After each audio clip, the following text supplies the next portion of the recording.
الحمد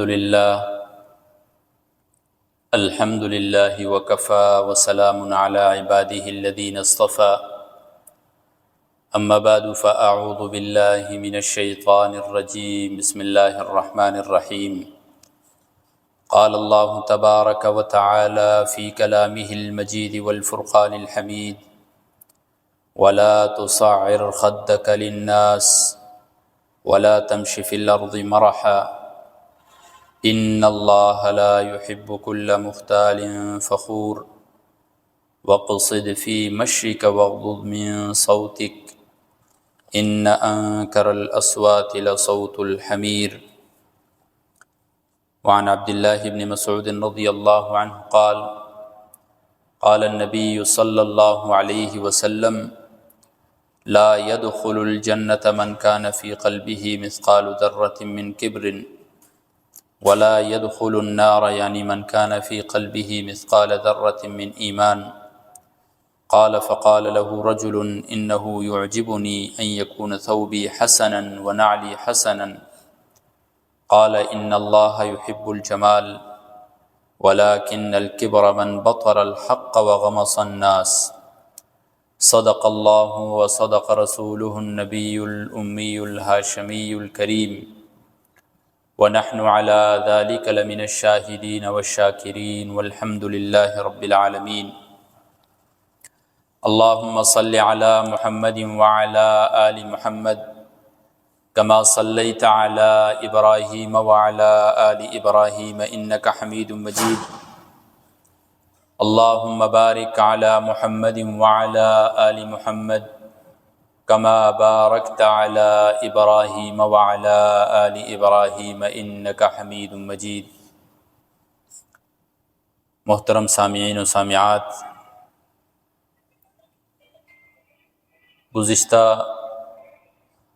گزشتہ جمعے سے پہلے ہم نے ایک موضوع سٹارٹ کیا تھا، سورہ لقمان کی چند آیاتوں کی مختصراً تفسیر آپ حضرات کے سامنے بیان کی تھی، جن میں حضرت لقمان حکیم رحمہ اللہ کی اپنے بیٹے کو جو نصیحتیں تھیں وہ تقریباً 6-7 نصیحتیں ہم نے بیان کی۔ آج میں نے آپ حضرات کے سامنے جو آیت تلاوت فرمائی ہے اس میں حضرت لقمان حکیم اپنے بیٹے کو آخری نصیحت فرما رہے ہیں۔ اسی نصیحت کے اوپر میں تھوڑی سی روشنی ڈالوں گا۔ رسول اللہ صلی اللہ علیہ وسلم کی احادیث کی تناظر میں اللہ تبارک و تعالی سے دعا ہے کہ اللہ رب العزت مجھے حق سچ کہنے کی توفیق عطا فرمائے، پھر ہم سب کو اس پر عمل کرنے کی توفیق عطا فرمائے۔ میرے بھائیوں، دوستوں، بزرگوں، انسان کے اندر ظاہری بیماریاں بھی ہوتی ہیں اور باطنی بیماریاں بھی ہوتی ہیں۔ یہ جو حضرات دور بیٹھے ہوئے سامنے آ جائیں، جزاک اللہ۔ ظاہری بیماریاں جو ہوتی ہیں اس کا علاج ظاہری طور پر کیا جاتا ہے، دوا لے لی، ظاہری بیماری بخار ہو یا کوئی بھی بیماری ہو اتر جاتی ہے۔ اسی طرح انسان کے اندر باطنی بیماریاں بھی ہوتی ہیں۔ اندرونی طور پر انسان کے اندر حسد ہو گیا، بغض ہو گیا، کینہ ہو گیا، یہ تمام تر وہ بیماریاں ہیں کہ جن کا تعلق انسان کے باطن سے ہے، اور یہ جو باطنی بیماریاں ہیں یہ انسان کی ظاہری بیماریوں سے بھی خطرناک ہیں۔ اس لیے کہ اگر کسی شخص کو ظاہری بیماری لگ جاتی ہے، کوئی دوا لے لی، اللہ تبارک و تعالی شفا دے دیتے ہیں۔ اگر کسی کو پھر بھی شفا نہیں ملتی ہے تو دنیا کی زندگی میں اس مختصر سی زندگی تو وہ مشکلات کے ساتھ گزار لیتا ہے، لیکن آخرت میں پھر اللہ تبارک و تعالی اس کی وجہ سے اسے اجر و ثواب عطا کرتے ہیں۔ لیکن باطنی بیماریاں ایسی بیماریاں ہیں کہ جو انسان کو دنیا میں بھی بے سکونی سے رکھتی ہے اور آخرت میں بھی جا کر پھر انسان کو جو ہے جنت سے محروم کر کے جہنم میں داخل کر دیتی۔ تو اس اعتبار سے یہ جو باطنی بیماریاں ہیں یہ بڑی خطرناک ہیں۔ انہی باطنی بیماریوں میں سے ایک بیماری ہے تکبر کی۔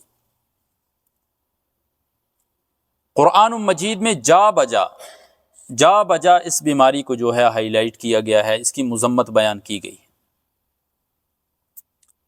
اور حضرت لقمان حکیم اپنے بیٹے کو بھی یہی نصیحت کر رہے ہیں، وَلَا تُصَعِّرْ خَدَّكَ لِلنَّاسِ وَلَا تَمْشِ فِي الْأَرْضِ مَرَحًا،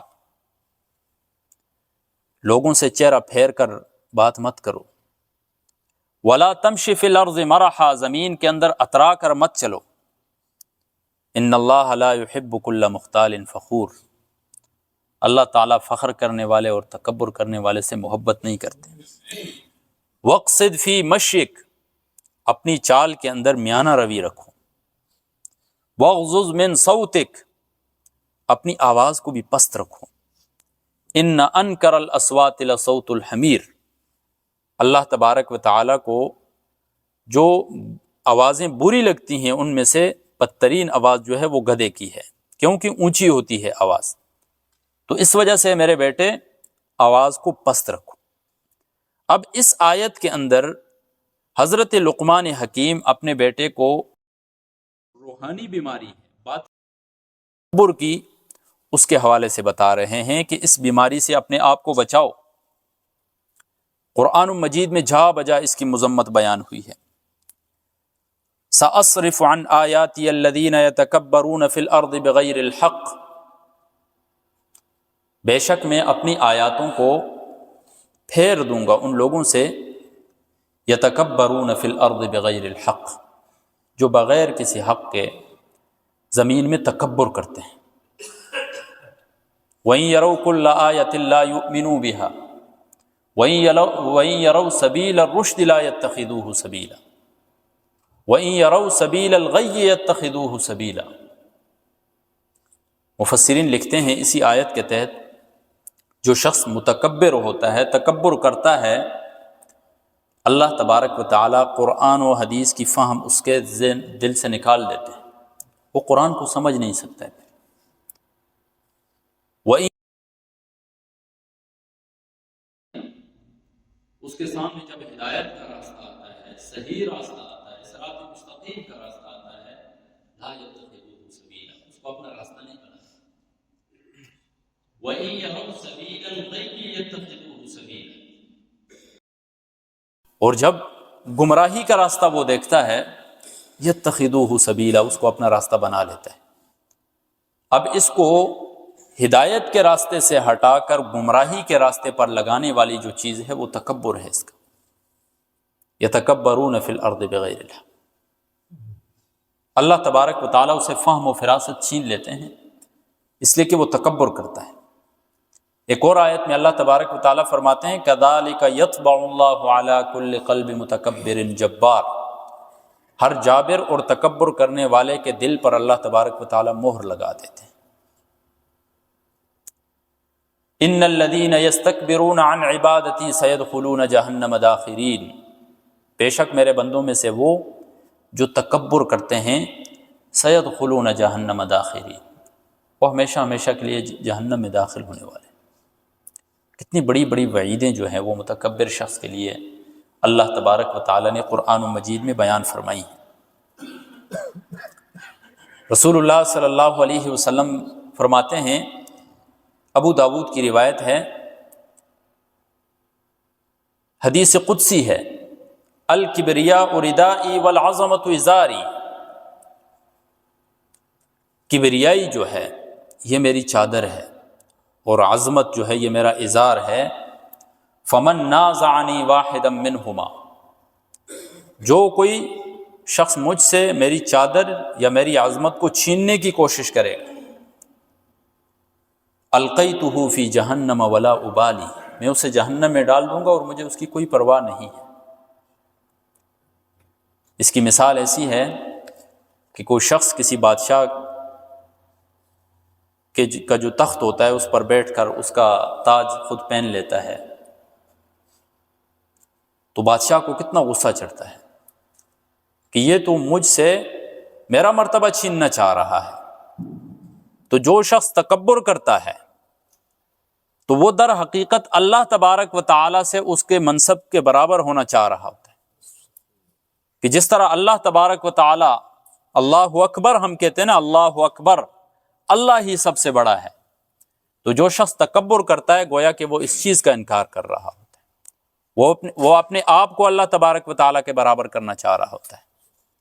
تو اللہ تبارک و تعالیٰ فرماتے ہیں جو شخص مجھ سے میری کبریائی کی چادر کو چھیننے کی کوشش کرے گا القیتہ فی جہنم، میں اسے جہنم میں ڈال دوں گا۔ مسلم کی روایت ہے من کان فی قلبہ مثقال حبۃ من خردل من کبر، جس شخص کے دل میں رائی کے دانے کے برابر بھی تکبر ہوگا اکبہ اللہ من النار علی وجہہ، اللہ تبارک و تعالی جہنم میں چہرے کے بل اسے ڈال دے گا۔ رائی کے دانے کے برابر بھی تکبر ہوگا اس کے اندر، اور اللہ تبارک و تعالی اتنا ذلیل و خوار کرے گا اس متکبر کو۔ ترمذی کی روایت ہے یحشر المتکبرون یوم القیامت امثال الذر، قیامت کے دن یہ جو متکبرین ہوں گے یہ چیونٹیوں کی مانند ہوں گے، فی صور الرجال، صورت یہی آدمی والی ہوگی لیکن سائز میں بالکل چیونٹیاں جتنے ہو جائیں گے۔ یغشاہم الذل، اور ان کے اوپر ذلت جو ہے وہ اطراف سے برس رہی ہوگی، کیونکہ دنیا میں یہ شخص اپنے آپ کو بہت بڑا کر کے پیش کر رہا تھا، اللہ تبارک و تعالیٰ نے اسی کے مطابق اس کو سزا دی، اس کو چونٹیوں کی مانند بنا دیا ہے۔ یغشاہم الذل، اطراف سے اس کے اوپر ذلتیں جو ہیں برس رہی ہوتی ہیں۔ اللہ تبارک و تعالیٰ اسی کے مطابق پھر جواب دیتے ہیں۔ اور اس تکبر کی جو حقیقت بیان کی ہے مسلم شریف کی روایت ہے، حضرت عبداللہ بن مسعود رضی اللہ تعالیٰ عنہ فرماتے ہیں لا يدخل الجنت من کان فی قلبہ مثقال ذرۃ من کبر، جس شخص کے دل میں رائی کے دانے کے برابر بھی تکبر ہوگا وہ جنت میں داخل نہیں ہوگا۔ جب رسول اللہ صلی اللہ علیہ وسلم نے یہ بات بیان فرمائی تو ایک شخص کھڑا ہوا، فرمانے لگا انہ یعجبنی ان یکون ثوبی حسنا ونعلی حسنا، یہ تو مجھے پسند ہے اور یہ تو ہر شخص پسند کرتا ہے کہ میں اچھے کپڑے پہنوں، اچھے جوتے پہنوں، اچھی میری چال چلن ہو، اچھا لباس ہو میرا، یہ تو ہر شخص چاہتا ہے، تو پھر تو کوئی شخص بھی تکبر سے خالی نہیں ہوگا۔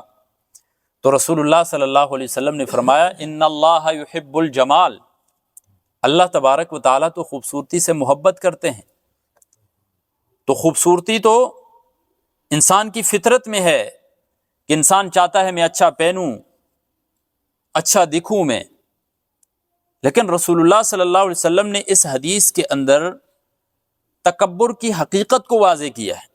تکبر یہ نہیں ہے کہ کسی نے اچھے کپڑے پہن لیے، اچھی گاڑی میں وہ آ جا رہا ہے، اچھے گھر میں وہ رہ رہا ہے، اچھا سٹیٹس رکھا ہوا ہے اس نے، یہ تکبر نہیں ہے۔ اور ہم معاشرے میں سمجھتے بھی اسی چیز کو تکبر ہے۔ ہم یہ سمجھتے ہیں کہ جو شخص بھی امیر ہوگا وہ متکبر ہے، اور جو غریب ہوگا وہ جو ہے عاجزی کرنے والا ہے۔ شریعت اسے متکبر نہیں کہتی ہے۔ شریعت کی نظر میں مالدار اور غریب ہونا یہ تکبر کا جو ہے معیار نہیں ہے، بلکہ غریب بھی متکبر ہو سکتا ہے اور امیر بھی متکبر ہو سکتا ہے۔ بلکہ حدیث میں تو یہاں تک آیا ہوا ہے ثلاثۃ لا ينظر اللہ الیہ یوم القیامہ، 3 لوگ ایسے ہیں کہ اللہ تبارک و تعالیٰ انہیں دیکھے گا نہیں، ولا یزکیہم، انہیں گناہوں سے پاک نہیں کرے گا، ولہم عذاب علیم، ان کے لیے دردناک عذاب ہے۔ ان میں ایک کیا ہے؟ وعائل مستکبر، وہ غریب شخص جو تکبر کرنے والا ہوتا ہے۔ ان 3 کے اندر یہ ہے، مالدار تکبر کر رہا ہے، اس کے پاس تو کوئی سبب ہے تکبر کرنے کا، لیکن غریب بغیر کسی سبب کے تکبر میں مبتلا ہو گیا، تو ایسے شخص کے لیے اللہ تبارک و تعالی نہ اس کی طرف دیکھے گا، نہ اس کو گناہوں سے پاک کرے گا، اور اس کے لیے دردناک عذاب ہوگا۔ اندازہ لگائیں آپ، رسول اللہ صلی اللہ علیہ وسلم فرماتے ہیں تکبر کسے کہتے ہیں؟ وَلَكِنَّ الْكِبْرَ مَنْ بَطَرَ الْحَقَّ وَغَمَصَ النَّاسِ، یہی 2 لفظ سمجھنے کی ضرورت ہے۔ وَلَكِنَّ الْكِبْرَ مَنْ بَطَرَ الْحَقِّ، جو حق کی مخالفت کرتا ہے در کرتا ہے. وَغَمَصَ النَّاسِ، ایک روایت میں آتا ہے وَغَمْتُ النَّاسِ، کہ جو لوگوں کو حقیر سمجھتا ہے، کمتر سمجھتا ہے، یہ تکبر کرتا ہے. اب حدیث میں یہ دو معیارات بیان کرتے ہیں کہ جو حق کی مخالفت کرے گا وہ متکبر ہے، جو لوگوں کو حقیر سمجھے گا، چاہے غریب ہے، چاہے امیر ہے، چاہے کوئی بھی ہے، اگر وہ حقیر سمجھے گا کسی کو تو وہ متکبر ہے. پہلے لفظ آپ سمجھے، بطر الحق، جو حق کی مخالفت کرتا ہے. نمرود کو دیکھیں کہ نمرود نے اللہ تبارک و تعالیٰ کے ساتھ تکبر شروع کیا کہ میں اللہ سے جنگ کروں گا، نعوذ باللہ، اور اللہ تبارک و تعالیٰ نے اس کے اوپر پھر کیسا عذاب مسلط کیا. وہ اپنے آپ کو اللہ کے برابر کرتا تھا اور جو بھی اس کے دربار میں آتا اسے سجدہ کرنے کا حکم دیتا تھا، اور اللہ تبارک و تعالیٰ نے ایسا وقت دلایا کہ ایک مچھر اس کی کھوپڑی میں گیا، پھر وہی لوگ جو اس کے لیے سجدہ کرنے کے لیے آتے تھے وہی اس کی کھوپڑی کے اوپر جوتا مارتے تھے، اسے چند لمحات کا سکون حاصل تھا. ان الذين يستكبرون عن عبادتي سيدخلون جهنم داخرين، جو بھی میرے بندوں میں تکبر کرے گا میں اسے جہنم میں داخل کر دوں گا. اللہ تبارک و تعالیٰ سے تکبر کی، حق کی مخالفت کی. فرعون کو دیکھیں، اسے پتا تھا کہ میں رب نہیں ہوں، رب کوئی اور ذات ہے، لیکن اس کے باوجود ضد پر پڑا ہوا تھا کہ اگر میں بندہ بن جاؤں گا، میں رب کی عبادت شروع کر دوں گا تو جو لوگ میرے پیروکار ہیں وہ کیا کہیں گے. تو فرعون نے جو ہے وہ اللہ سے بھی تکبر کیا اور رسول سے بھی تکبر کیا، حضرت موسیٰ علیہ السلام سے. اور اللہ تبارک و تعالیٰ نے پھر اس فرعون کو اور اس کے پورے لشکر کو سمندر کے اندر دبو دیا. اور یہی تکبر کا پھر انجام ہوتا ہے. اور اس کو پھر ختم نہیں کیا بلکہ اس کی باڈی کو تا قیام قیامت جو ہے وہ عبرت کا نشان بنا دیا کہ دیکھنے والے یہ عبرت حاصل کریں کہ یہ وہ متکبر ہے جو اپنے آپ کو اللہ کہتا تھا، جو اپنے آپ کو مالک کہتا تھا، اور مالک نے اسے تمام جہان کے لیے پھر عبرت کا نشان بنا. حضرت موسیٰ علیہ السلام کے ساتھ بھی تکبر، اسے پتا تھا کہ یہ اللہ کے رسول ہیں، لیکن اس کے باوجود رسول اللہ حضرت موسیٰ علیہ السلام کے ساتھ تکبر کیا. رسول اللہ صلی اللہ علیہ وسلم کے ساتھ بھی لوگوں نے تکبر کیا تھا، اور تکبر کا مطلب یہی کہ حق کی مخالفت کی تھی. بعض لوگ تو یہ نعرہ لگاتے تھے انؤمن لبشرین مثلنا، کیا ہم اپنی طرح کے دو بندوں کے اوپر ایمان لیں، یہ تو ہماری طرح ہی بندے ہیں. ان انتم الا بشر مثلنا، آپ تو ہماری ہی طرح بندے ہیں. وَلَئِنْ أَطَعْتُمْ بَشَرًا مِثْلَكُمْ إِنَّكُمْ إِذًا لَخَاسِرُونَ، آپس میں ایک دوسروں کو مشورہ کرتے تھے کہ اگر تم نے ہم جیسے کسی بشر کی پیروی کی تو تم خسارے میں پڑنے والے ہو. وَقَالَ الَّذِينَ لَا يَرْجُونَ لِقَاءَنَا لَوْلَا أُنزِلَ عَلَيْنَا الْمَلَائِكَةُ، جو آخرت کی امید نہیں رکھتے تھے، آخرت کا انکار کرتے تھے، وہ لوگ کہتے تھے کہ ہمارے پاس کوئی فرشتہ کیوں نبی بن کر نہیں آتا، کیا ہم ہی میں سے ایک بندہ بن کر نبی بنا دیا گیا ہے. لَقَدِ اسْتَكْبَرُوا فِي أَنفُسِهِمْ، اللہ تبارک و تعالیٰ فرماتے ہیں انہوں نے اپنے نفسوں میں تکبر کیا. اسی طرح وہ ساتھ ساتھ یہ بھی تکبر کرتے تھے کہ اللہ تبارک و تعالیٰ نے اس یتیم کو نبی بنایا ہے تو ان دو بڑی بڑی جو بستیاں ہیں ان میں سے کسی کو کیوں نازل نہیں کیا نبی بنا کر. مکہ اور طائف کی بستی میں سے بڑے بڑے سردار ہیں، ان کو چھوڑ کر اس ایک یتیم کو نبی بنا دیا ہے. تو یہ ان کا اپنے اندر کا باطنی تکبر تھا. انہیں پتا تھا کہ رسول اللہ صلی اللہ علیہ وسلم کی ذات حق ہے، وہ اللہ کے رسول ہیں، اپنی کوششیں کر چکے تھے اور نامراد ہو چکے تھے، لیکن حق کی مخالفت کے اندر وہ مبتلا ہے۔ آج ہم اپنی زندگی میں دیکھیں، آج ہم بھی اس چیز کے اندر مبتلا ہے۔ جب کوئی شخص کسی کو بتا دیتا ہے کہ آپ یہ کام غلط کر رہے ہیں، وہ کہتے ہیں آپ کو کیا پتا ہے، یہ کہہ کر اسے واپس کر دیا جاتا ہے۔ اس کی بات کو، حالانکہ صحیح بات کر رہا، خاندان میں کوئی سمجھدار بندہ ہوگا، اگر کوئی غلط کام کرے گا اسے بتا دیں آپ یہ کام آپ غلط کر رہے ہیں، وہ کہتا ہے میں زیادہ سمجھدار ہوں آپ زیادہ سمجھدار ہیں۔ اور پھر مذہبی منافرت ہمارے اندر کتنی پیدا ہو چکی ہے، یہ بھی حق کی ایک طرح کی مخالفت ہے۔ ایک کام ایسا ہے، ایسا عمل ہے کہ وہ حقیقت میں شریعت کا حکم ہے، لیکن فلاں مسلک والا کر رہا ہے تو میں نہیں کرتا۔ اب معیار تو یہ ہونا چاہیے کہ صحیح اور غلط شریعت سے ثابت ہے یا نہیں، یہ معیار ہونا چاہیے تھا، لیکن ہم نے معیار اس کو بنا دیا کہ فلاں مسلک والا یہ کام کر رہا ہے تو میں یہ نہیں کرتا، وہ غلط ہے۔ خود اپنے مسلک میں اگر کوئی کام کر رہے ہیں وہ غلط بھی ہو اسے ہم صحیح کہتے ہیں، اور دوسرے کے مسلک میں اگر کوئی کام جو ہے وہ صحیح بھی ہو اسے ہم غلط کہہ رہے ہیں۔ یہ ہے حق کی مخالفت میں ہے۔ وَلَكِنَّ الْكِبْرَ مَنْ بَطَرَ الْحَقِّ، تکبر یہی ہے کہ جو حق کی مخالفت کرتا ہے، حق کا معیار ہی ہم نے تبدیل کر دیا۔ تو متکبر شخص وہ نہیں ہے کہ مال آ گیا تو متکبر ہو، یا خوبصورتی آ گئی، یا اعلیٰ حسب نسب کا ہے تو وہ متکبر ہے، بلکہ تکبر کرنے والا وہی ہے حدیث کی روح سے جو حق کی مخالفت کرتا ہے۔ اور دوسرا لفظ جو حدیث میں آیا وَقَمْتُ النَّاسِ، جو لوگوں کی تحقیر کرتے ہیں۔ اب لوگوں کی تحقیر مختلف اعتبارات سے ہوتی ہے۔ اللہ تبارک و تعالیٰ نے علم عطا کیا، اب وہ علم کی وجہ سے اس کے اندر جو ہے تکبر پیدا ہو جاتا ہے۔ باقی سب لوگوں کو وہ جانور سمجھنے لگ جاتے ہیں کہ میرے پاس علم ہے، میں ہی سمجھدار ہوں، باقی سارے جو ہیں وہ غیر سمجھدار ہیں۔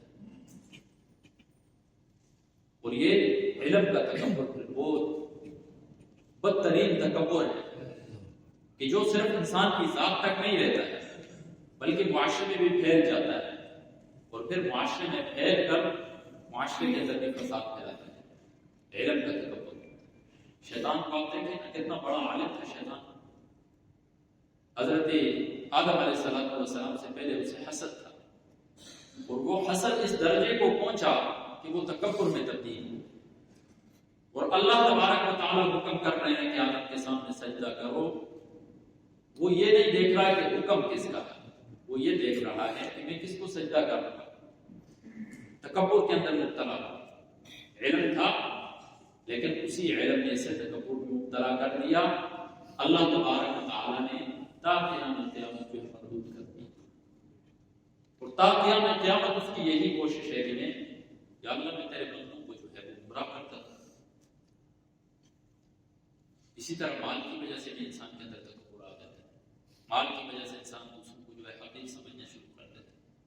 قارون کو آپ دیکھیں، اللہ تبارک و تعالیٰ نے مال دیا لیکن اس کے باوجود جو ہے وہ تکبر میں مبتلا، اللہ تبارک و تعالیٰ کا شکر ادا نہیں۔ جمال کی وجہ سے انسان تکبر میں آ جاتا ہے، حسن نسب کی وجہ سے انسان تکبر میں آ جاتا ہے۔ ایک روایت میں آتا ہے، حضرت حذر رضی اللہ تعالیٰ عنہ فرماتے ہیں کہ ایک دفعہ میں نے کسی سیاہ فام شخص کو میں نے کہہ دیا یبن السودا، ایک کالی عورت کے بیٹے، تو رسول اللہ صلی اللہ علیہ وسلم نے فرمایا کہ کسی سفید فام کو کسی سیاہ فام کے اوپر کوئی فضیلت حاصل نہیں۔ تو کہتے ہیں میں اتنا شرمندہ ہوا کہ میں نیچے زمین پر لیٹ گیا، اور میں نے اس شخص سے کہا کہ ابھی اپنا پاؤں لے کر میرے منہ کے اوپر مار، تاکہ میرا یہ تکبر ختم ہو جائے۔ صحابہ کرام تو پھر مثالی شخصیات تھی کہ جب بھی کوئی غلطی سرزد ہوتی فوراً اس پہ رجوع کر دیتے، اور آج ہم ہیں ہمارے تکبر کی اگر کوئی شناخت کرتا بھی ہے تو وہ ہمارا تکبر اس سٹیج کو پہنچ چکا ہے کہ ہم اس سے واپس نہیں ہو رہے۔ تو اس وجہ سے اس تکبر کو ختم کرنے کی ضرورت ہے اور تواضع اختیار کرنے کی ضرورت ہے۔ اسلام جو ہے وہ تکبر کی مذمت کرتا ہے تواضع کی ترغیب دیتا ہے، من تواضع للہ رفعہ اللہ، جو اللہ کے لیے عاجزی اختیار کرتا ہے اللہ تبارک و تعالیٰ سے بلند کرتا ہے۔ ومن تکبر وسعہ اللہ، جو تکبر اختیار کرتا ہے اللہ تبارک و تعالیٰ سے پست کر دیتا ہے، ذلیل و خوار کر دیتا ہے۔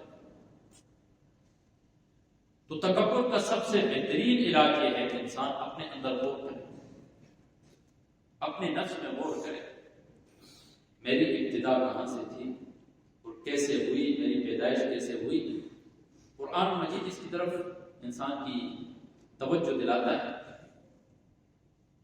قتل الانسان ما اکفر، انسان کے لیے ہلاکت کو کتنا ناشکرا ہے۔ من ای شیء خلق، اس چیز سے اسے پیدا کیا گیا ہے۔ من نطفۃ خلق، ایک نطفے سے ناپاک قطرے سے پیدا کیا گیا، فقدر، پھر اس کو برابر کیا، ثم السبیل یسرا، پھر اس کے لیے راستہ بھی آسان کر دیا پیدائش کا، ثم اماتہ، پھر وہ اسے موت دے گا، فاقبرہ، اسے قبر میں داخل کر دے گا، ثم اذا شاء انشرہ، پھر وہ جب چاہے گا تو اسے دوبارہ اٹھا دے گا۔ تو انسان کو اپنی اصلیت پر غور و فکر کرنا چاہیے۔ جب کوئی بھی شخص اپنی اصلیت پر غور و فکر کرے گا تو اس کے اندر سے تکبر جو ہے وہ ختم ہو جائے گا۔ اولم یری الانسان، کیا انسان یہ نہیں دیکھتا ہے کہ انا خلقناہ من نطفہ، کہ ہم نے اسے ایک نطفے سے پیدا کیا ہے۔ کس چیز کی وجہ سے وہ تکبر کرتا ہے؟ سیر اعلام النبلاء کے اندر حضرت علی المرتضیٰ رضی اللہ تعالیٰ عنہ کا ایک مشہور قول فرماتے ہیں کہ انسان کس وجہ سے تکبر میں مبتلا ہے، جبکہ اولوں کا قطر، تیری ابتدا جو ہے وہ تو ایک قطرے سے، وآخروں کا جیفا، اور آخر میں تو نے مردار ہو جانا۔ شروع بھی ایک ناپاک قطرے سے ہوئی، آخر میں پھر مردار ہو جانا ہے۔ وَتَحْفِرُ بَيْنَهُمَا الْعَدْلُ، اور اس موت اور حیات کے درمیان یہ جو زندگی ہے اس میں وہ گندگی اٹھائے چل رہا ہے۔ یہ جو پورا وجود ہے گندگی ہی ہے انسان کی، اور انسان اس گندگی کو اٹھائے میں تکبر میں مبتلا ہوتا ہے، جبکہ اپنی ابتدا کو نہیں دیکھتا ہے ناپاک قطرہ تھا، اور اپنی انتہا کو نہیں دیکھتا ہے کہ وہ ایک مردار ہو جائے، کہ اگر قبر میسر ہو گئی تو وہاں پر نافرمان ہوگا تو سانپ بچھو کھائیں، قبر میسر نہ ہوئی تو کہیں بیابانوں میں چیل کوے پڑے۔ یہ انسان کی حقیقت ہے۔ اور جب کوئی بھی شخص اپنی زندگی میں جب اپنی حقیقت کے اوپر غور و فکر کرتا ہے تو اللہ تبارک و تعالیٰ اس کو اس کی یہ جو باطنی بیماری ہے، بدترین بیماری ہے تکبر کی، جس سے اللہ تبارک و تعالیٰ خلاصی نصیب فرمانا۔ کوشش کرتے ہیں اللہ تبارک و تعالیٰ کی توفیق